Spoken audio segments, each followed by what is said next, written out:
मैं Kautik Singh Cheema regional marketing team north region से आप सभी का स्वागत करता हूं आज के इस प्रोग्राम में, जिसका नाम है हर्ब्स दैट हील। आज हमें बहुत सारी इंफॉर्मेशन मिलने वाली है। स्पेशली सेगमेंट की अगर हम बात करें तो न्यूट्रीलाइट ट्रेडिशनल हर्ब्स रेंज के बारे में हमें बहुत सारी इंफॉर्मेशन मिलेगी, और कैसे हर्ब्स जो हैं जो यूज किए गए हैं एनटीएच रेंज में, उनकी अपनी क्या एफिकेसीज हैं, क्या बेनिफिट्स है, उसके बारे में जानेंगे। और फिर जानेंगे कैसे न्यूट्रलाइट जो है वो कॉम्बिनेशन रखता है ट्रेडिशनल नॉलेज और साइंस का। और अब मैं ज्यादा समय नहीं लूंगा, और आज के हमारे बहुत ही अमेजिंग एक्सपर्ट जो कि हैं डॉक्टर सुचिता बी मुखर्जी, उनको बुलाना चाहूंगा। उससे पहले उनके बारे में थोड़ा सा हम जान लेते हैं, क्योंकि मैम के पास बहुत ही अमेजिंग एक्सपीरियंस रहा है regarding her own. She is working as a Ayurveda practitioner, और साथ ही साथ बहुत सारे सर्टिफिकेशन कोर्स उन्होंने पूरे किए हैं पुणे एंड केरला से। आज हम जो जानकारी लेने वाले हैं हम मैक्सिमम लोगों तक पहुंचाते हैं, और उनको तभी पता चलता है कि एम्बे और न्यूट्रलाइट जो मिलकर helping people live a better and healthy life का मोटो निभाते हैं, वो तभी पॉसिबल है जब हमें इस प्रकार का नॉलेज होगा, और नॉलेज के साथ साथ हम उसे अपनी लाइफ में इम्प्लीमेंट कर पाएंगे। ठंडी का मौसम है, च्यवनप्राश तो यस सभी के घरों में and one of our favourite foods, तो सुपर फूड है आयुर्वेदा का, बहुत स्पेशल एक फेवरेट एक कॉम्बिनेशन फॉर्मुलेशन कह सकते हैं हेल्थ मेंटेनेंस के लिए। तो ये च्यवनप्राश सभी को मोस्टली पता है, हमने इसके बारे में बहुत चर्चाएं की है, पहले भी बहुत बातें की है, लेकिन ये कभी भी अपने मैजिक से परे नहीं रहता, क्योंकि हर वक्त ये च्यवनप्राश कुछ ना कुछ नया मैजिकल कुछ दिखाता रहता है। तो कहिए कोविड की वजह से हो, या फिर फीवर्स की वजह से हो, या हर साल के ठंडी के मौसम की वजह से हो, या ट्रेडिशनल विजडम की वजह से हो, तो ये च्यवनप्राश का मैजिक करीबन 3000 सालों से हम देखते आ रहे हैं और अभी भी चलता आ रहा है। एंड इसके मैजिकल इंग्रेडिएंट्स क्या है, इसके ऊपर आज थोड़ा सा हम गौर करेंगे। अगला स्लाइड प्लीज। तो च्यवनप्राश का जो है, च्यवन ऋषि के ऊपर जो कार्य हुआ था, जो अश्विनी कुमार जो वैद्य थे, भगवानों के वैद्य, उन्होंने ये फॉर्मुलेशन अकॉर्डिंग टू चरक संहिता ये फॉर्मुलेशन बनाकर च्यवन ऋषि को यौवन प्राप्त कराया था। तो आजकल के भी हम लाइफस्टाइल में देखते हैं कि सभी यूथ के पीछे या यूथफुल लुक के पीछे या हेल्थ के पीछे हम लोग सभी का वही मोटो है कि हम जल्दी कोई बूढ़ा नहीं होना चाहता। तो बुढ़ापे से क्या होता है, कमजोरी आती है, रोग हो जाते हैं, शरीर में एनर्जी कम हो जाती है। तो ये च्यवनप्राश जैसा जो फॉर्मुलेशन है, बेसिकली इसमें सबसे प्रधान इंग्रेडिएंट है आमलकी। तो आमलकी का सीजन साल में सिर्फ यही अगस्त के बाद से ये फल पेड़ों में लगना शुरू होता है, करीबन जनवरी मार्च तक चलता है ये। तो इसी सीजन में च्यवनप्राश का सबसे ज्यादा मतलब बनाया जाता है, या इसका सबसे ज्यादा कंजम्पशन भी है, क्योंकि जैसा सीजन है वैसा ही शरीर को हमें पोषण देना चाहिए ताकि वो ज्यादा एब्जॉर्ब करे। तो ये आंवला जो है, इसे सुपर फूड क्यों माना जाता है? आंवला एक ऐसा फल है जो पूरे शरीर में सारे हमारे टिश्यूज हैं, जो हमारी धातुएं हैं, हमारे जो मसल्स हैं, हमारा हेयर है, स्किन है, आईज है, जो ज्योति है, हमारी जो इंटेलिजेंस है, वहां तक ऐसे हर्ब्स की लेवल जाती है। इसीलिए इसे रसायन हर्ब्स कहते हैं, क्योंकि या फ्रूट्स कहते हैं या फिर द्रव्य कहते हैं। तो ये हमारे बौद्धिक क्षमता, मतलब हमारे मन तक इनका कार्यकारित्व रहता है। जिह्वा से स्टार्ट करके हमारे मन के सूक्ष्म लेवल तक इनका कार्य होता है। अगला स्लाइड प्लीज। तो ये जो आंवला है, इसका अगर शारीरिक तौर पे देखें कि इसके क्या क्या गुण धर्म है, सबको पता है कि विटामिन सी में बहुत ज्यादा परिपूर्ण है। तो इसके विटामिन सी के एक पॉइंट को छोड़कर अगर देखें तो इसमें है हमारे शरीर के जो मेन अवयव, लिवर के ऊपर काम करने की क्षमता। अब ये लिवर है हमारा पित्त का स्थान, कह सकते हैं पित्त रक्त का स्थान है। तो यहीं पे मेन पचन का जो एक्टिविटी होती है वहां पे स्टार्ट होती है। तो ये लिवर अगर हम हेल्दी रख सकते हैं तो पूरे शरीर में जो पचन होके, खाद्य जो हम लोग लेते हैं, अन्नपान जो करते हैं, उसका पचन होके फिर उसका धातुओं के या फिर पोषक रस के तरफ जो उसका पहला फॉर्मेशन होता है, ये लिवर के माध्यम से होता है। और उसी लिवर से वही जो खाद्यपान जो किया है उसमें से जो मल का अंश है, उसे निकाल पाना, ये भी लिवर का ही काम है। तो जो रस का फॉर्मेशन है, जो मल का फॉर्मेशन है, ये लिवर से होता है। और ये लिवर को अगर हम मेंटेन करना चाहते हैं तो तब आंवला जैसे सुपरफूड्स का या फिर आंवला जैसे द्रव्यों का या फिर फलों का यूज किया जाता है।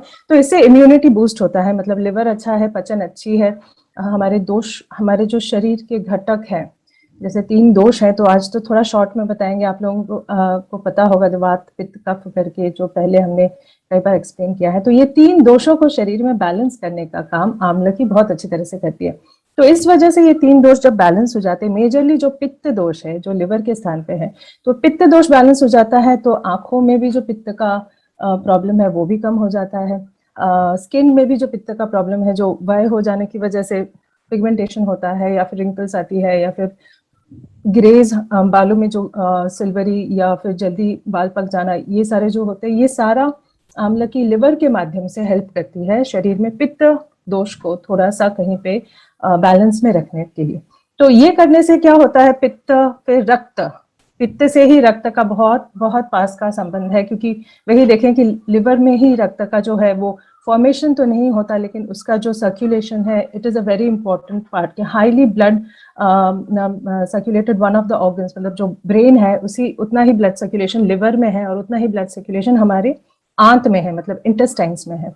तो ये जो रक्त है, रक्त में भी एक पित्त का बहुत इंपॉर्टेंट अंश है, जहाँ पे ये आम्लकी फिर से वो रक्त को शुद्धि करने में, रक्त को साफ करने में हेल्प करती है। इन सारे इफेक्ट से आपको देखने में समझने में आ जाएगा कि आम्लकी है आपके हेल्थ को या यूथ को मेंटेन करने के लिए बहुत इंपॉर्टेंट है। और सिर्फ आम्लकी सिर्फ क्यों नहीं डाला है फिर च्यवनप्राश में, तो बाकी सारे इंग्रेडिएंट्स क्यों डाले हैं? तो फिर इसका ये रीजन एक जो हमारे जो सीनियर्स हैं या फिर जो ग्रंथकार हैं या जो आयुर्वेदा के ज्यादा उच्च स्तर के वैद्य हैं, उन्होंने यही परामर्श निकाला कि आम्लकी के जो गुण है उनको सपोर्ट करके उसके गुणों में वृद्धि करने के लिए बाकी सारे इंग्रेडिएंट्स का एक फॉर्मुलेशन बनाया गया है। तो ये सारा काम करता है कि आपके ब्लड शुगर लेवल को भी कम करता है, आपके यौवन को भी बरकरार रखता है। Next slide please. तो दिस इज सेम ये, तो इसमें या नेक्स्ट स्लाइड प्लीज। तो इस सब में वही है कि लिवर को कैसे हम मेंटेन करके रखें। अभी लिवर से आता है लंग्स के ऊपर का काम। अगर लिवर आपका हेल्दी है तो लंग्स हेल्दी है, क्योंकि यकृत या जिसे लिवर कहते हैं, इसी से बनता है फुफ्फुस, मतलब हमारे जो लंग्स हैं। अभी फुफ्फुस में आप देखेंगे कि इसमें बहुत छोटे छोटे बलून्स है, एयर सैक्स है, इसमें एयर का एक्सचेंज होता है, कार्बन डाइऑक्साइड, ऑक्सीजन, श्वसन लेने की प्रक्रिया, छोड़ने की प्रक्रिया। तो ये सारा बहुत ज्यादा रक्त से परिपूरित जगह है। तो लिवर के हेल्थ से, ये यकृत के हेल्थ से, फुफ्फुस का हेल्थ या अपने हमारे लंग्स का हेल्थ बहुत डीपली कनेक्टेड है। तो अभी बाकी के इंग्रेडिएंट्स में है, जैसे च्यवनप्राश में है भूमि आम्लकी, ये जैसे भूई आंवला कहते हैं, बहुत बहुत सुंदर सा एक प्लांट है। तो इसमें भी एंटीऑक्सीडेंट कैपेसिटीज है, क्वालिटीज है। जीवंती है जो आंखों के लिए बहुत अच्छा इफेक्ट करती है, हार्ट के लिए भी है जीवंती का बहुत अच्छा इफेक्ट। मुस्ता है इसमें जो दिखाती है कि आपके शरीर में जहाँ जहाँ टॉक्सिन्स है वहाँ पे जाकर वहाँ के टॉक्सिन्स को पचन करके उसे निकालना। तो रसायन क्यों है ये च्यवनप्राश? इंग्रेडिएंट्स तो बहुत सारे हैं, लेकिन इसे रसायन क्यों कहते हैं? क्योंकि ये हर सूक्ष्म टिश्यूज में जाके, हमारे जो कोशिकाएं हैं, हमारी जो सेल्स हैं, उसमें ये सारी जड़ी बूटियां, उनकी जो इंटेलिजेंस है, जड़ी बूटियों की जो बौद्धिक क्षमता है, उनकी जो कार्यकारित्व है, हमारे शरीर में जो खामियां हैं, तो वो बौद्धिक क्षमता, वो कार्यकारित्व हमारे शरीर की खामियों को कहीं ना कहीं बैलेंस करती है। यही सबसे इंपॉर्टेंट देन है आयुर्वेदा का, कि जहाँ पे जो चीज कम है उसे या तो हर्ब्स के माध्यम से या फिर भस्मों के माध्यम से या फिर आहार विहार नियम के माध्यम से उस इम्बैलेंस को बैलेंस करना, या फिर वहां पे जो दोष बढ़े हैं या टॉक्सिन्स बढ़े हैं या गंदगी है या फिर अग्नि मंद है, तो अग्नि को जहां मंद है उसे बढ़ाना। तो ये सारे हर्ब्स वही करते हैं। मुस्ता भी अग्नि को बढ़ा के शरीर में दोषों का पाचन करती है। वासा के बारे में थोड़ा और बाद में बात करेंगे। ये बहुत इंपॉर्टेंट है स्पेशली लंग हेल्थ के लिए, मतलब हमारे श्वसन तंत्र के स्वास्थ्य के लिए वासा का बहुत मुख्य कार्य है। तेज पत्ता, तो तेज पत्ता हमारे डेली लाइफ में हमारे किचन में एक बहुत इंपॉर्टेंट इंग्रेडिएंट है, तो सौगंधिक द्रव्य है। तो ये सारे सौगंधिक द्रव्य मैं हमेशा कहती हूँ, ऐसे पेशेंट्स को भी कहती हूँ कि ये जो सौगंधिक द्रव्य है इसे हम तुच्छ मानते हैं, क्या इलायची डाला नहीं डाला, लेकिन इलायची, लौंग, दालचीनी, जायपत्री, इन सब का सूक्ष्म सूक्ष्म मात्रा में जो हम यूज करते हैं हमारे खाने के साथ या मुंह में रख के चूसना, इसका इफेक्ट होता है हमारे मन के साथ। तो ये जो द्रव्य है ये ऐड हमेशा होते हैं ऐसे अवलेह प्रिपरेशंस में। औषधि प्रिपरेशंस में इतना नहीं रहता, लेकिन ये जो रासायनिक प्रिपरेशंस है जो शरीर को रोग से मुक्त होने के बाद शरीर में ये द्रव्य सेवन किए जाते हैं, जैसे च्यवनप्राश है या कुष्मांडा रसायन है या अगस्त्य रसायन है, ये रोग मुक्त हो जाने के बाद इसे सेवन करते हैं या फिर रोग प्रतिरोधक क्षमता के लिए सेवन करते हैं। तो वहां पे मन का बहुत इंपॉर्टेंट इफेक्ट है। तो ऐसे तेज पत्ता, दालचीनी, इलायची, ये सारे सौगंधिक द्रव्यों का मन के ऊपर बहुत इंपॉर्टेंट इफेक्ट है, क्योंकि मन का बैलेंस अगर नहीं है तो आपका स्वास्थ्य कंप्लीट नहीं है। तो ये जो स्वास्थ्य का जो आइडिया है, हम जिसके पीछे भागे जा रहे हैं सब लोग कि उसको अचीव करना है, लेकिन अचीव करने के चक्कर में कितना एंजाइटी या स्ट्रेस या चिंता या विभ्रम या निद्रा नाश इससे भोग रहे हैं, ये कोई नहीं, बहुत कम ही लोग सोचते हैं। तो मन का इफेक्ट बहुत इंपॉर्टेंट है स्वास्थ्य में। तो इसके बाद जाएंगे थोड़ा नागकेशर है, लेडीज के लिए बहुत अच्छा, बहुत बढ़िया हर्ब है। तो ये यूटराइन हेल्थ या गर्भाशय का स्वास्थ्य या हमारे जो मूत्र या ब्लैडर कहते हैं, जिसे मूत्राशय कहते हैं, तो उसका जो स्वास्थ्य है तो उसे मेंटेन करने के लिए नागकेशर का बहुत इंपॉर्टेंट रोल है। Next slide please. तो ऐसे बहुत सारे हर्ब्स, अराउंड 44 हर्ब्स हैं च्यवनप्राश में। बहुत इंपॉर्टेंट हर्ब है जो बेल। तो बेल का इसमें रूट जो है, मूल है, उसका त्वक यूज करते हैं, क्योंकि बेल का जो त्वक है, मूल त्वक है, ये शरीर में अत्यधिक स्राव को कहीं रोकता है। तो ये अगर डायरिया है तो ऐसे एक द्रव्य चिकित्सा जो कहते हैं, जिसमें सिर्फ किसी एक द्रव्य से शरीर के रोग को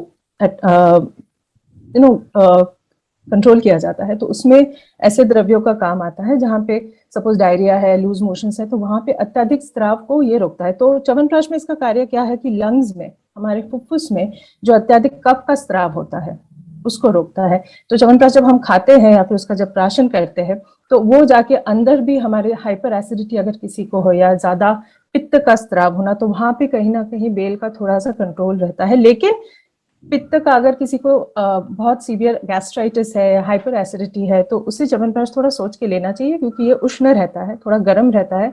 तो खाने के आगे पीछे करके उस हिसाब से सोच समझ के थोड़ा सा लेना चाहिए, स्पेशली गर्मी के मौसम में। तो बेल के बाद है हरी तकी। बगैर हरी तकी के आई थिंक च्यवनप्राश कंप्लीट नहीं होगा, क्योंकि बाकी सब तो पचन कर लिया, लेकिन जो मैल निकला पचन करने के बाद उसे शरीर से तो निकालना बहुत जरूरी है। तो शरीर से ये मैल को कौन निकालेगा, इसीलिए हरी तकी का इसमें बहुत इंपॉर्टेंट एक काम है, क्योंकि हरी तकी को मातृ का स्थान दिया, माँ का स्थान दिया गया है। इसके जो सिनोनिम्स है, तो उसमें हरी तकी को माता का स्थान दिया गया है, अभया का स्थान दिया गया है, मतलब इसे कोई डर नहीं है। तो शरीर में से डिटॉक्सिफिकेशन का जो काम है ये आमलकी भी करती है, हरी तकी भी करती है। तो इससे वेट मैनेजमेंट होता है, कोलेस्ट्रॉल पे इसका अच्छा इफेक्ट है, और ऑफ कोर्स इसमें कफ का कंट्रोल करना, मतलब शरीर या लंग्स में हमारे जो अत्यधिक चीटापन या कफ या जो जिसकी वजह से फंक्शनिंग में कहीं ना कहीं प्रॉब्लम आ जाता है लंग्स में, क्योंकि ज्यादा कफ का स्राव हो जाता है, तो वहाँ पे एयर का जो इंटर एक्सचेंज होता है सेल्यूलर लेवल पे ऑक्सीजन और कार्बन डाइऑक्साइड का, वो कहीं ना कहीं वो अत्यधिक कफ की वजह से रुक जाता है। तो बेसिकली यही साइंस है लंग्स का, रेस्पिरेटरी सिस्टम में च्यवनप्राश का। तो गुरुची है फीवर्स में या फिर जो ज्वर है उसके ऊपर गुरुची का तो सभी को पता है, लेकिन इसका सबसे इम्पोर्टेंट काम है कि ये पित्त कम करता है। मोस्टली देखा जाता है कि जो ज्वर के ऊपर हर्ब्स हैं वो सारे ज्यादा काम करते हैं कि उष्ण रहते हैं, गर्म रहते हैं, लेकिन गुरुची है उनमें से जो ज्वर में काम करता है, फीवर को कम करता है, लेकिन पेट को ठंडा भी करता है, पौष्टिक भी है।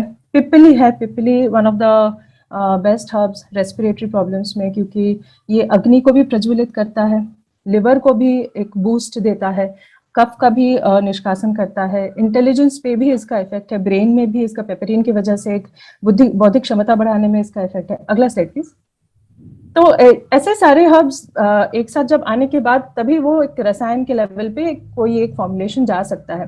गोक्षुर है क्योंकि शरीर में फिर से वही कि शरीर का मल ठीक से निकलना बहुत जरूरी है। तो हरी तकी है जो थोड़ा सा शौच को साफ करने में हेल्प करती है, गोक्षुर है जो पेशाब के या मूत्राशय को साफ करने में हेल्प करती है। तो अगर जहां से कचरा निकल रहा है शरीर का वही साफ अगर ना रहे तो फिर सोचिए अंदर कितना भरता रहेगा।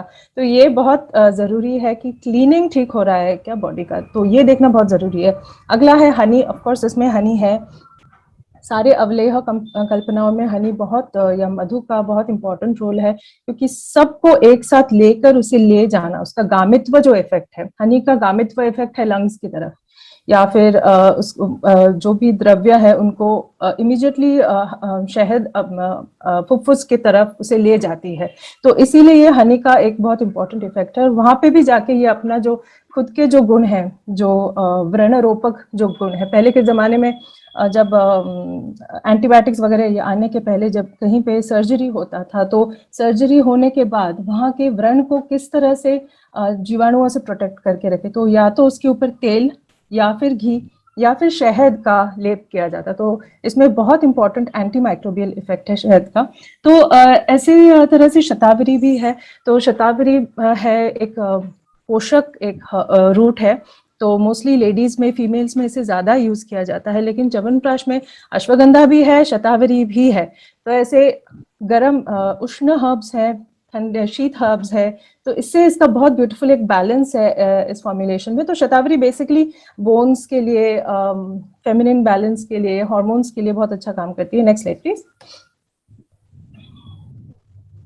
तो इसमें अश्वगंधा के ऊपर भी बाद में बात करेंगे, क्योंकि ये आपके एंटी हर्ब्स का भी एक कुछ रेंज है जो हम थोड़ा और एक्सप्लेन करेंगे, उसके पीछे का साइंस। इसमें इलायची है, इलायची का जो सौगंधिक इफेक्ट है। तो इलायची बेसिकली, इलायची, तेजपत्ता, दालचीनी, ये जिह्वा से स्टार्ट होता है इसका इफेक्ट। तो जिह्वा से जब स्टार्ट होता है इफेक्ट, हमारे सलाइवा के साथ जब ये सारा मिक्स होता है, तो वहां पे जाके इसका कार्यकारित्व स्टार्ट होता है। ये पेट के इसको कहीं ना कहीं थोड़ा सा शीत प्रभाव देता है, हमारे पित्त को कहीं ना कहीं थोड़ा सा शीत प्रभाव देता है। गंभरी, कश्मीरी, ये सारे जो शोनक है, ये हार्ट वेलनेस, इम्यूनिटी, सारे इनके लिए ही इनको इस फॉर्मुलेशन में दिया गया है। Next slide please. पाटला। तो पाटला बहुत इम्पोर्टेंट एक ब्लड प्यूरिफायर है। ये इसके जो पत्ते हैं या त्वक है, इसका बहुत अच्छा रोल पाया जाता है हमारे डाइजेशन पे। कंटकारी है, फिर से बहुत बढ़िया हर्ब है, जिसकी वजह से हमारे लंग्स के हेल्थ को मेंटेन करके रखता है। तो ये कंटकारी है, पिप्पली है, यष्टि मधु है, ये सारे, इसमें यष्टि मधु तो नहीं है बट बाकी जो वासा है, ये सारे हेल्प करते हैं आपके लंग्स को प्रोटेक्ट करके रखने के लिए। क्योंकि अभी जो बाहर का जैसा हर जगह पे एयर पोल्यूशन लेवल जिस लेवल पे बढ़ा हुआ है, तो हमें अपने अंदर का जो प्रोटेक्शन लेवल है उसे अवश्य इस लेवल तक ले जाना है, ऐसे फील्डिंग्स रखनी है कि वो हम खुद को अपनी सिक्योरिटी में मेंटेन कर पाए।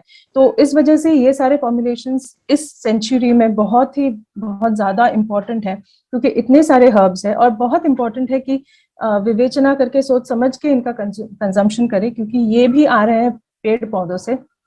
एक जगह पे हम लोग पेड़ काटते जा रहे हैं, दूसरी जगह पे हर्ब्स कंज्यूम करते जा रहे हैं, तो इसका थोड़ा सा बैलेंस हमें खुद को भी सोचना चाहिए। दालचीनी द सेम थिंग, प्रोटेक्शन देता है, स्टिम्युलेट करता है, अग्निवर्धक है, इम्यूनिटी के ऊपर काम करता है, इसके बारे में बाद में बात करेंगे। और last but not the least, my favourite fruit is किसमिस या रेजिन।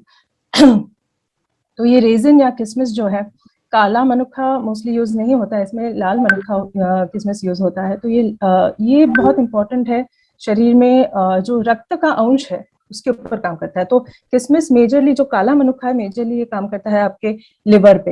ये शौच को साफ करता है, ब्लड को बढ़ाता है, ग्लूकोज प्रोवाइड करता है या एनर्जी प्रोवाइड करता है, लिवर को शांत रखता है, इंटेस्टाइन्स को अच्छा एक पोषक तत्व देता है। तो इस तरह से इस च्यवनप्राश के इतने सारे बेनिफिट्स हम लोगों ने देखे हैं। आई होप आप सब कंज्यूम करेंगे च्यवनप्राश, एंड ये याद रख के कि दिल में एक श्रद्धा रख के कि ये एक 3000 साल पुराना एक आइडिया है, साइंस है, फॉर्मुलेशन है, ये कोई मिथ नहीं है या कोई ऐसे झूठी कहानी नहीं है, ये सच्चाई है। उसे लेके आप सेवन करेंगे तो आप देखेंगे आपके शरीर में उसके गुण या उसके फायदे मल्टीप्लाई हो जाते हैं जब आपकी श्रद्धा भक्ति उसके ऊपर रहती है। तो चले जाते हैं हम इसके ऊपर, वासा, मुलेठी, सुरसा। तब मैं एक साथ तीनों का नहीं बोलूंगी, इंडिविजुअली मैं बताना चाहती हूँ, क्योंकि इंडिविजुअली ये हर्ब्स अगर आप जानते हैं तो आप ज्यादा अच्छी तरह से समझ पाएंगे कि इन तीनों का या फिर मल्टीपल या सिंगल हर्ब्स से कैसा होता है। तो वासा, जैसे च्यवनप्राश में भी देखा, ये एक डार्क ग्रीन पत्ते वाला एक बुश जैसा है, काफी फेंसिंग वगैरह पे यूज करते हैं, काढ़ा बनाया जाता है सर्दी खांसियों में। तो इसका मेन इफेक्ट फिर से वही लंग्स पे है। अभी वासा का लंग्स पे ऐसा इफेक्ट है कि लंग्स में, जैसे पहले कहा था, बहुत ज्यादा रक्त का सप्लाई है या ब्लड सप्लाई बहुत मल्टीपल पोल्स में रहता है। तो वहां पे क्योंकि रक्त है ज्यादा, शरीर में हमारी जो उष्णता है या पित्त है उसका प्रभाव सबसे ज्यादा रक्त पे दिखता है। तो जब रक्त का कहीं पे स्त्राव होता है या फिर लंग्स के माध्यम से, जहाँ पे कभी खून खांसी के माध्यम से निकलना या गुदा द्वार से, शौच के माध्यम से, पेशाब के माध्यम से, तो वहां पे वासा का बहुत अच्छा रिजल्ट दिखता है, क्योंकि वासा रक्त को शुद्ध भी करता है और जहाँ पे एक्सेस रक्त फ्लो हो रहा है अपने शीत गुण से, कषाय गुण से, अपने एस्ट्रिंजेंट इफेक्ट से, वहां पे उसे स्तंभन भी करता है। तो ये एक सिंगल हर्ब है जो सूखी खांसी में बहुत इफेक्टिव है, क्योंकि मोस्टली लोग क्या करते हैं, खांसी हुई है तो फिर अदरक, काली मिरी या ब्लैक पेपर, इन सब का कूट के, दालचीनी, सारी गरम गरम चीजें लेना शुरू कर देते हैं। लेकिन ये बहुत गलत है कि खांसी मोस्टली पेट गर्म होने से होता है। सर्दी जब होती है उसके बाद सब लोग गरम गरम लेना शुरू कर देते हैं ताकि वो सर्दी निकल जाए, लेकिन सर्दी मतलब वो कफ निकलता नहीं है, बंद हो जाता है, सूख जाता है, आपके लंग्स के अंदर उसका चीटापन आ जाता है, तब जाके सूखी खांसी आती है जो बहुत कष्टदायक है। तो तब जाके वो ब्रोंकाइटिस, अस्थमा, ये सारा स्टार्ट होता है। तो वासा ऐसा एक हर्ब है जो अपने शीत गुण से वहां पे जो सूखा कफ है उसको कहीं ना कहीं थोड़ा सा नरम करके निकालने में हेल्प करता है। अभी वासा के साथ है मुलेठी। मुलेठी है आपका यष्टि मधु जिसे कहते हैं, ग्लाइसीरिया ग्लैब्रा। तो इसे तो ट्रेडिशनल विजडम में ऐसे मुंह में मुलेठी का कांड चूसना, मीठा मीठा रहता है, अच्छा स्वाद है इसका।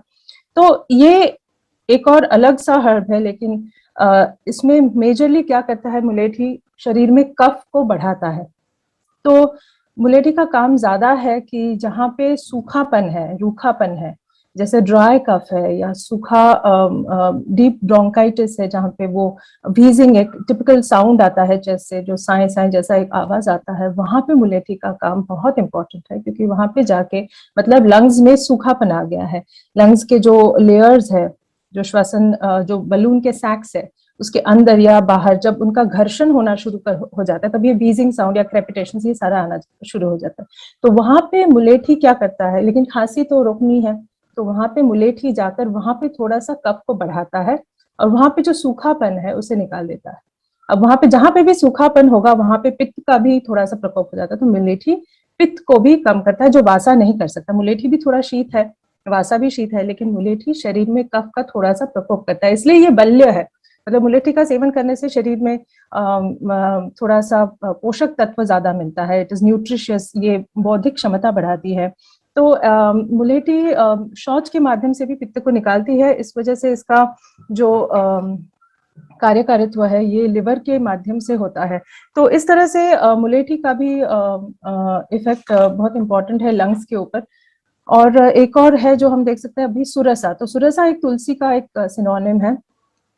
तुलसी तो बहुत हम उसे एक अलग आध्यात्मिक लेवल पे ले जाते हैं, या फिर उसे हमें पूजा के स्थान के हिसाब से कंसिडर करते हैं, पूजा की जाती है तुलसी की।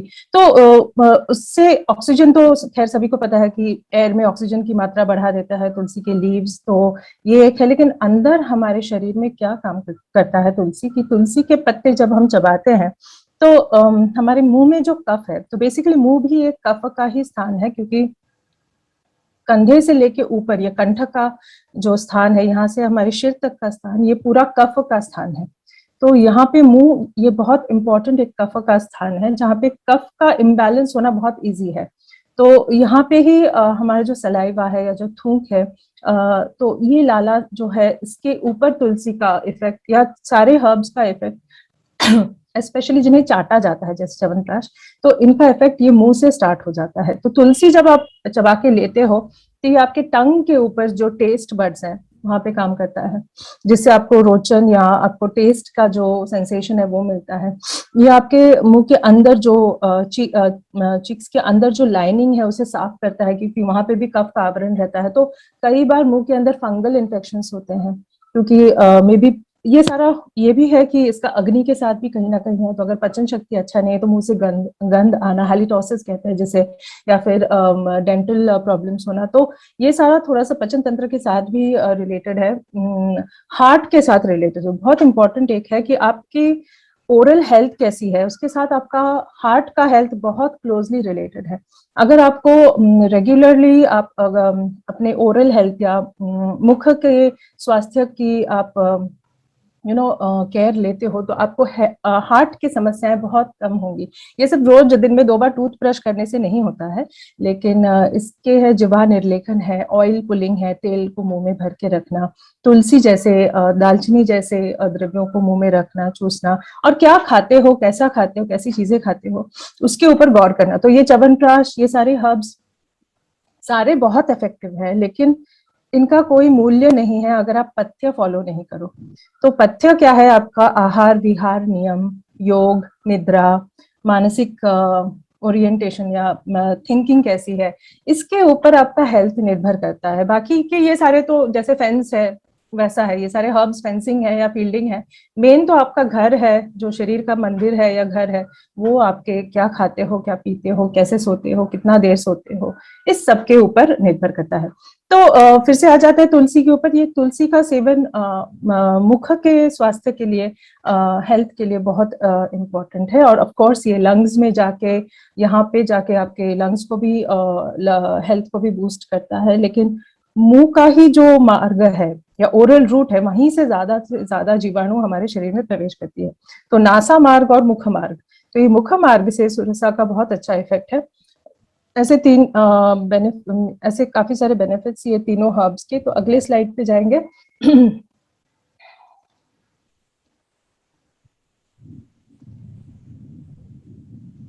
आई थिंक अगला स्लाइड है तुलसी। अच्छा, तो ये हमने अभी देख लिया है, राम तुलसी है, कृष्ण तुलसी है, काफी सारे वैरायटीज है। लेकिन तुलसी का जो इफेक्ट है मोर और लेस सारे सभी में सिमिलर ही रहता है। तो इम्यूनिटी को प्रोटेक्ट करता है। अभी ये इम्यूनिटी क्या है, अगर हम देखें तो ये इम्यूनिटी रहती है 2 प्रकार की। जो एक तो बचपन से जो बड़े होते हैं उससे एक मातृ दुग्धपान से जो मिलता है वो इम्यूनिटी है। एक जेनेटिक इम्यूनिटी है जो हेरिडिटी से मिलता है। एक रहता है कि बाहर के जो एनवायरनमेंट में हम रहते हैं तो वहां पे रहने की वजह से जो इम्यूनिटी मिलता है। एक आता है जो वैक्सीन से आता है। तो ऐसे मल्टीपल टाइप्स की इम्यूनिटीज है। लेकिन एक इम्यूनिटी है जो शरीर के अंदर की आपकी जन्म के टाइम से जो आपका जो कॉन्स्टिट्यूशन है या प्रकृति कहते हैं, वो इम्यूनिटी जो आपको माता पिता से मिला होता है। तो इस इम्यूनिटी को बरकरार रखना 30-35 तक हमारे जो मातृ दुग्धपान से मिलता है जो इम्यूनिटी, इस इम्यूनिटी को बरकरार रखता है अराउंड 30-35 तक। 30 के बाद शरीर में इम्यूनिटी की डिग्रेडेशन होनी शुरू हो जाती है। कहीं ना कहीं हमारी रोग प्रतिरोधक क्षमता कम हो जाती है। तो ये सारे जो हर्ब्स है ये इम्यूनिटी को क्यों बूस्ट करते हैं, मतलब शरीर में रोग प्रतिरोधक क्षमता को कैसे बूस्ट करते हैं? ये हमारे दोषों के ऊपर काम करते हैं। हमारे जो शरीर में 3 दोष है, वो तीनों के और 5-5 प्रकार है। तो सबसे इंपॉर्टेंट है अग्नि। तो तुलसी जैसे है उष्ण गुणात्मक है, ये कहीं ना कहीं जाके हमारे अग्नि को संदूषित करता है। अगर अग्नि अच्छा है तो पचन अच्छा होगा, तो उससे आपका पोषण अच्छा होगा। पोषण अगर अच्छा होगा तो आपकी सारी धातुएं अच्छी होंगी। अगर आप पिछले सेशंस में आए थे तो धातुओं में से ओज का कैसे रूपांतर होता है वो आपने सुना होगा। तो ये ओज जो है वो मेजर इम्यूनिटी है। तो ये स्टेप बाय स्टेप एक एक लेवल को क्लेंस करते हुए तुलसी सीधे ओज तक नहीं जा पाती। इसीलिए जो रसायन हर्ब्स है जैसे अश्वगंधा है, शतावरी है, पिपली है, ये काफी सारा ओज की तरफ जाती है। लेकिन तुलसी जो फील्ड वर्क है उसमें बहुत इंपॉर्टेंट काम करती है। Next slide please. अच्छा, अश्वगंधा तो अश्वगंधा इसमें थोड़ा सा डिफरेंट दिखाया है, ये दूसरा बच्चा है, बट अश्वगंधा एक हर्ब है, बहुत इम्पोर्टेंट। आजकल तो बहुत ही ज्यादा immuno modulatory, immuno boosting, virility या सारी जगह पे अश्वगंधा का बहुत प्रभाव है। लेकिन अश्वगंधा इसका मोस्ट इम्पोर्टेंट एक कार्यकारिता दिखा जाता है हमारे तंत्रिका तंत्र, मतलब हमारी जो नर्वस सिस्टम है। तो नर्व्स के ऊपर अश्वगंधा का सबसे इम्पोर्टेंट काम है। ये हमारे नर्व्स को पोषण देता है, उन्हें नरिशमेंट देता है, उन्हें एक बूस्ट देता है। अभी काफी सारे जगहों पे नर्व्स में बूस्ट की भी जरूरत पड़ती है, उन्हें पोषण की भी जरूरत पड़ती है, लेकिन अश्वगंधा का मेजरली कार्य वहां पे है जहाँ पे नर्व्स में कमजोरी आ गई हो। कमजोरी की जगह पे अश्वगंधा को रसायन के हिसाब से यूज करते हैं, दूध के साथ हो या घी के साथ हो, क्षीर पाक हो या अश्वगंधादि अवलेह हो या च्यवनप्राश में भी अश्वगंधा पाया जाता है।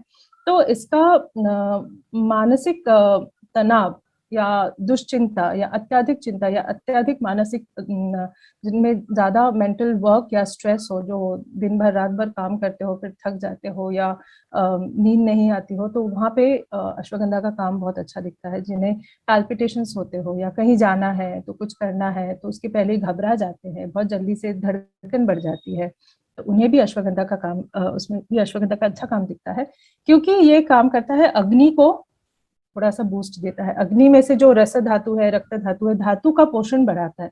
तो ये कहीं ना कहीं शुक्र जाके ओज पर जाके काम करता है। लेकिन ये गौर रखना चाहिए कि क्योंकि ये उष्ण है, क्योंकि ये ऊर्जा बढ़ाता है, शरीर में तेज बढ़ाता है, तो जिनको ज्यादा हार्ट के प्रॉब्लम्स है या फिर हाइपरटेंशन है या फिर उनको बहुत सीवियर गैस्ट्राइटिस है, बहुत ज्यादा हाइपर एसिडिटी है या बहुत कमजोर है पेट, उनका कुछ भी हजम नहीं होता, तो उन्हें अश्वगंधा बहुत सोच समझ कर लेना चाहिए।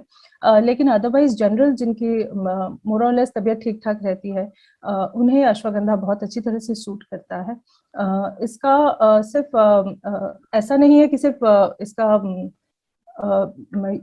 जो सेक्सुअल रिप्रोडक्टिव कैपेसिटीज के लिए जिसे इसे थोड़ा सा बैड नेम काइंड ऑफ मिला है कि अश्वगंधा ले लो तो अच्छा हो जाता है, ये हार्मोन्स के ऊपर अवश्य, टेस्टोस्टेरोन के ऊपर बहुत अच्छा काम है, लेकिन इसका बहुत डेप्थ में जाके फीमेल रिप्रोडक्टिव ऑर्गन्स या फिर फीमेल हार्मोन्स या फिर फीमेल हार्मोनल इम्बैलेंस जैसे पॉलिसिस्टिक ओवेरियन डिजीज हो या फिर हाइपोथायराइडिज्म, ऐसे जो अवयवों को शक्ति देना होता है वहां पे अश्वगंधा का बहुत अच्छा काम है। तो वो अवयव हार्ट भी हो सकता है, आमाशय भी हो सकता है, गर्भाशय भी हो सकता है या फिर ब्रेन भी हो सकता है। तो वो डिपेंड करता है शरीर में कहाँ पे जरूरत है, वहां पे कैसे उसे चैनलाइज करना, यही वैद्य हम वैद्य लोगों का काम रहता है। तो ये हो गया अश्वगंधा के बारे में। अगला अभी देखेंगे दूसरा हब क्या है, ब्राह्मी। तो अश्वगंधा है उष्ण, ब्राह्मी है शीत, दोनों भी काम करते हैं तंत्रिका तंत्र के ऊपर। ब्राह्मी ज्यादा काम करती है पचन तंत्र पे भी, क्योंकि इसका इंटेस्टाइन के ऊपर बहुत अच्छा काम है। तो यहाँ पे मैं ये थोड़ा बताना चाहती हूँ कि क्योंकि इतना ब्यूटीफुल साइंस है आयुर्वेदा का, मैं खुद को कंट्रोल नहीं कर सकती कि उसके जो ये इंट्रिकेसीज है ये बताना मुझे बहुत अच्छा लगता है कि जहाँ पे हमारी आंत है या इंटेस्टाइन है और हमारा जो ब्रेन है, इन दोनों के बीच में एक गट ब्रेन एक्सेस है, मतलब इनका लिंक है पेट के साथ और हमारे सोच या दिमाग के साथ बहुत डीप कनेक्शन है। तो वहां पे जाके ये ब्राह्मी का बहुत अच्छा इफेक्ट दिखता है, क्योंकि ये इरिटेबल बाउल सिंड्रोम हो या फिर कोलाइटिस हो या डायरिया हो या अपचन की क्रॉनिक कंडीशंस हो, तो वहां पे देखा जाता है कि जिन्हें बहुत सालों से इसकी तकलीफ है, उनका कहीं ना कहीं मानसिक तरह से दुर्बल हो जाते हैं, चिड़चिड़े हो जाते हैं, इरिटेटेड हो जाते हैं, जल्दी एंजाइटी प्रोन हो जाते हैं। तो वहां पे ब्राह्मी का बहुत अच्छा इफेक्ट है।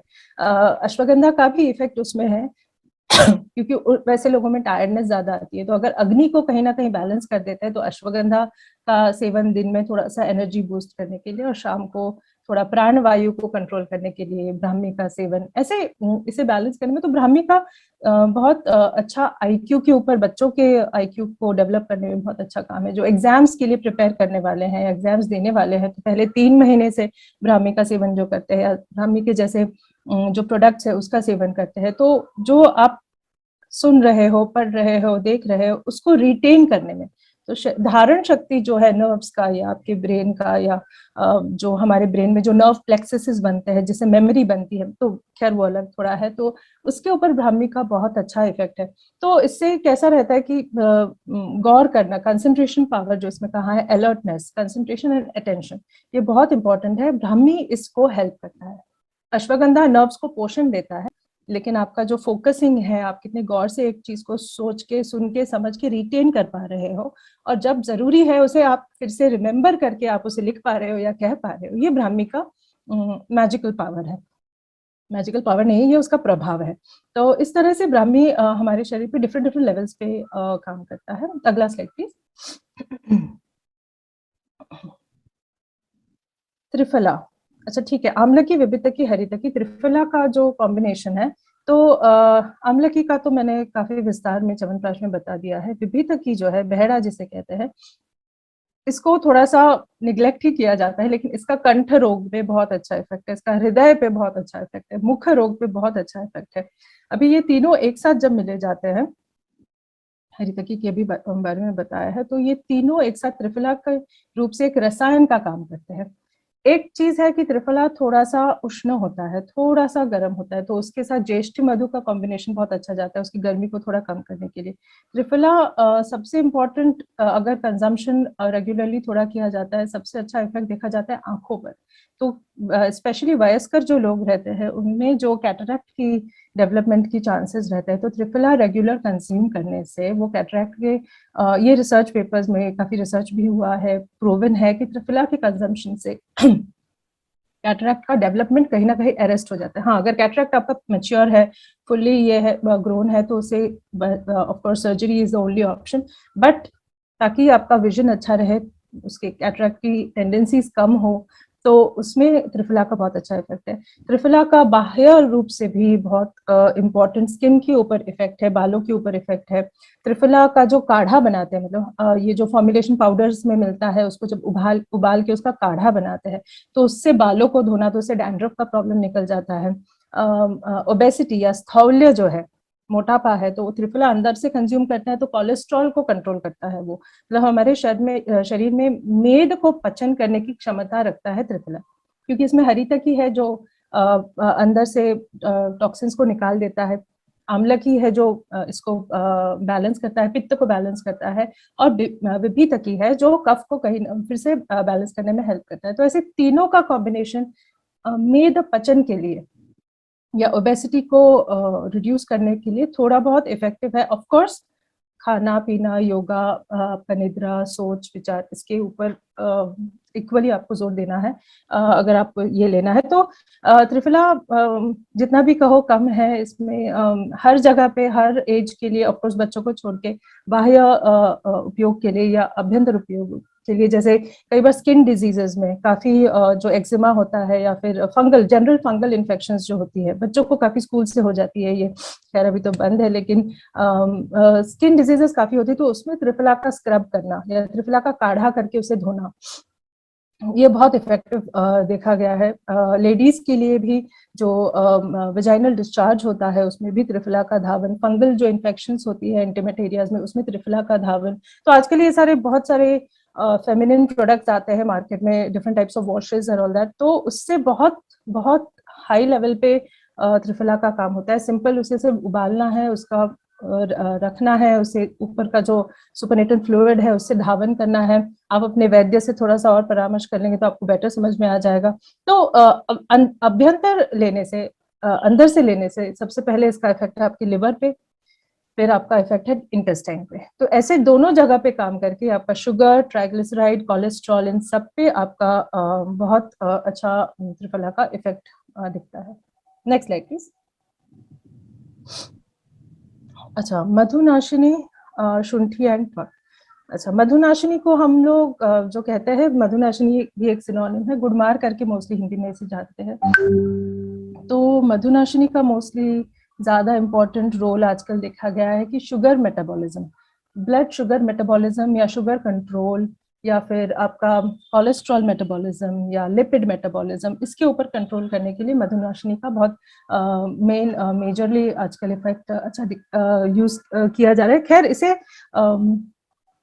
सिंगल हर्ब्स में भी यूज किए जाते हैं, बट मधुनाशिनी का मेन रोल है कि वो जाके आपके लिवर में जाके वहां पे जाके वो मेद का पचन करता है। बहुत सिंपल इसमें सोचे तो फिर वो मेद से ही आपका कोलेस्ट्रॉल बनता है, आपका ट्राइग्लिसराइड बनता है, उसी से अगर ठीक से मेटाबोलाइज ना हुआ तो आपका शुगर लेवल बढ़ जाता है। तो अगर आपका मेद का ही कंट्रोल रहे, तो अभी ऐसा नहीं है कि त्रिफला खाओ तो मेद कंट्रोल हो जाएगा तो शुगर नहीं होगा, ऐसा नहीं है। मधुनाशिनी का काम बहुत इंपॉर्टेंट है। ये काम करता है आपके शरीर में रक्त को शुद्धि करके, तो रक्त की शुद्धि करके लिवर को डिटॉक्सिफाई करके ये मधुनाशिनी आपके शरीर में शुगर को कंट्रोल करने में बहुत इंपॉर्टेंट है। मोस्टली ज्यादा इंपॉर्टेंट है, ज्यादा जो खाने की इच्छा रहती है।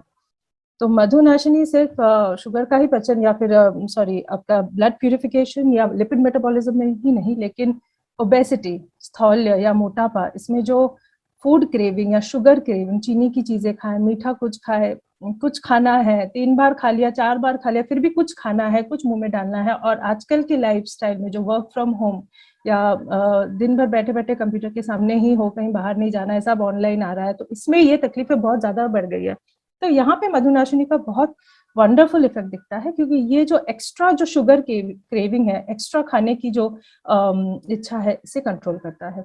तो जनरल जब उसके लीफ को चबाया जाता है तो 15 मिनट तक तो टंग के ऊपर कोई सेंसेशन नहीं रहता, लेकिन जब इसे रेगुलरली इनटेक किया जाता है तो excessive sugar craving, food craving के ऊपर काम करता ही है। उसके साथ साथ आपका एक्स्ट्रा मेद भी पचाता है। तो इस वजह से ये ओबेसिटी, कोलेस्ट्रॉल, लिपिड, जो general Asian population, Indian population में सबसे बड़ा हेल्थ हजार्ड है आजकल देखा जाता है, इस डायबिटीज, तो उसके ऊपर इसका वंडरफुल इफेक्ट है।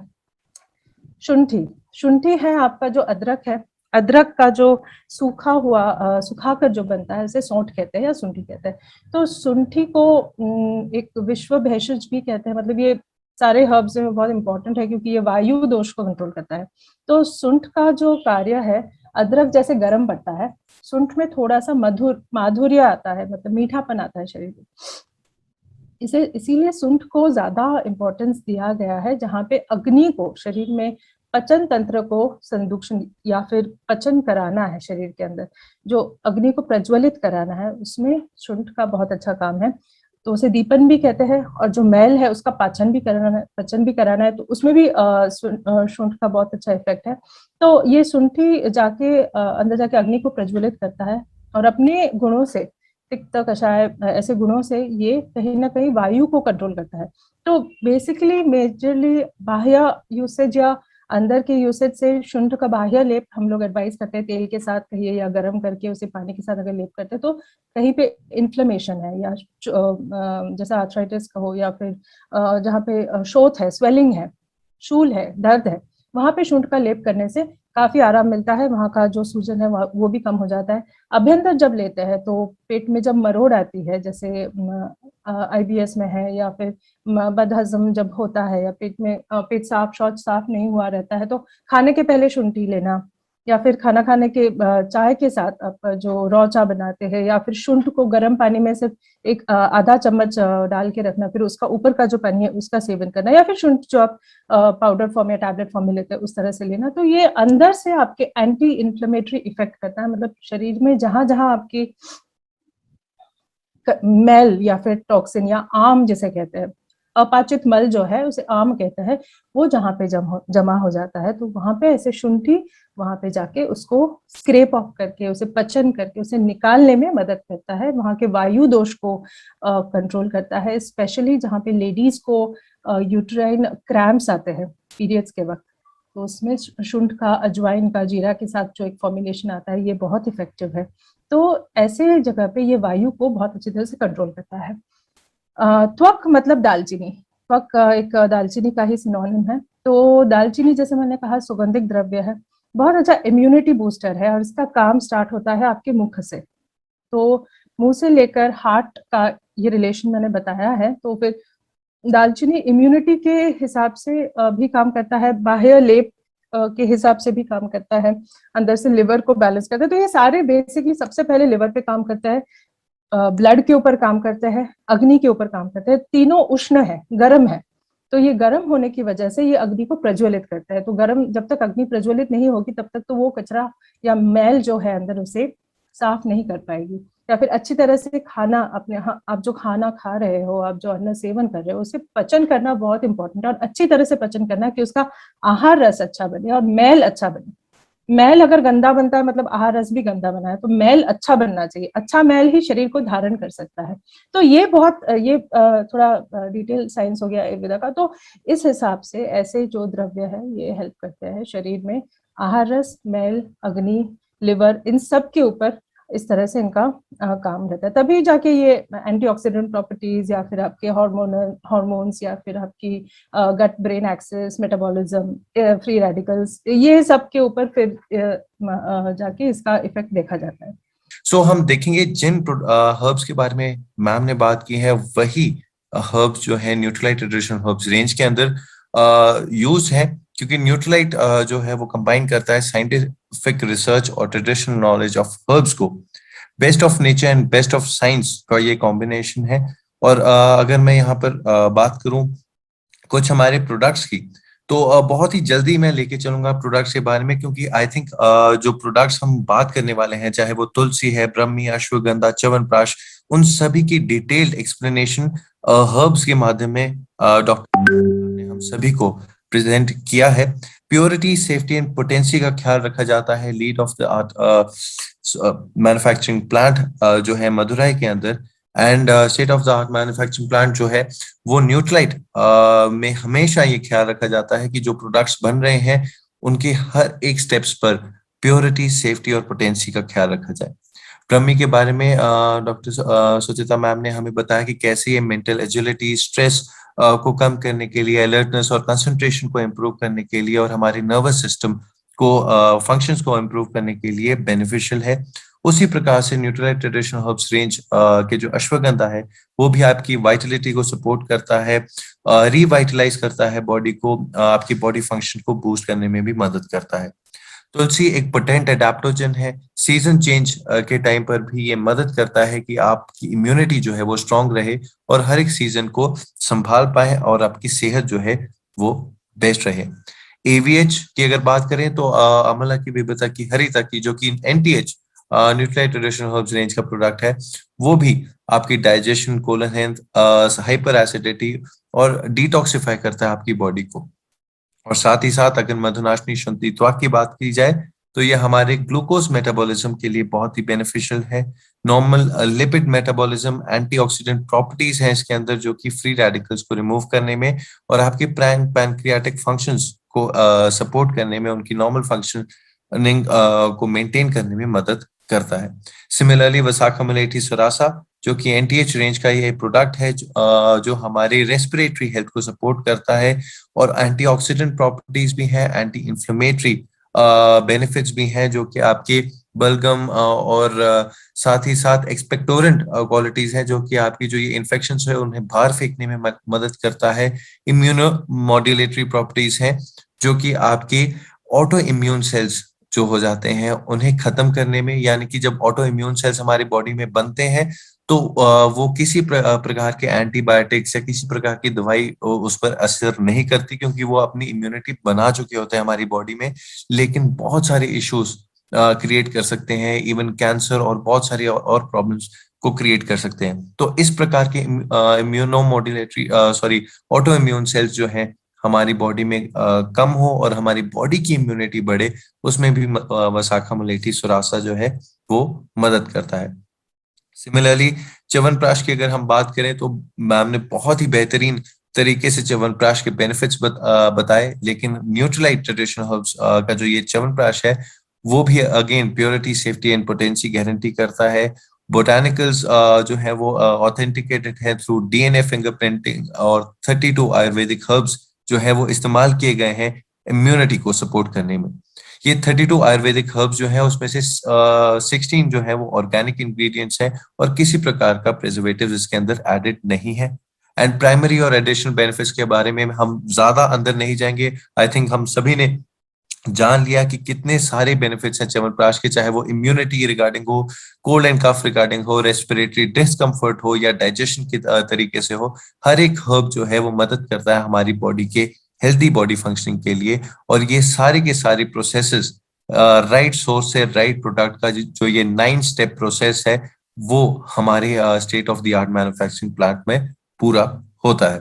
सो अगर सजेस्टेड यूज की बात की जाए, च्यवनप्राश जो हमारा न्यूट्रीलाइट का है, उसमें आप अडल्ट्स को 1 teaspoon twice a day recommend कर सकते हैं। और चिल्ड्रन की अगर बात की जाए तो 1/2 टीस्पून यानी कि 6 ग्राम अप्रोक्स जो है वो च्यवनप्राश जो है वो आप रिकमेंड कर सकते हैं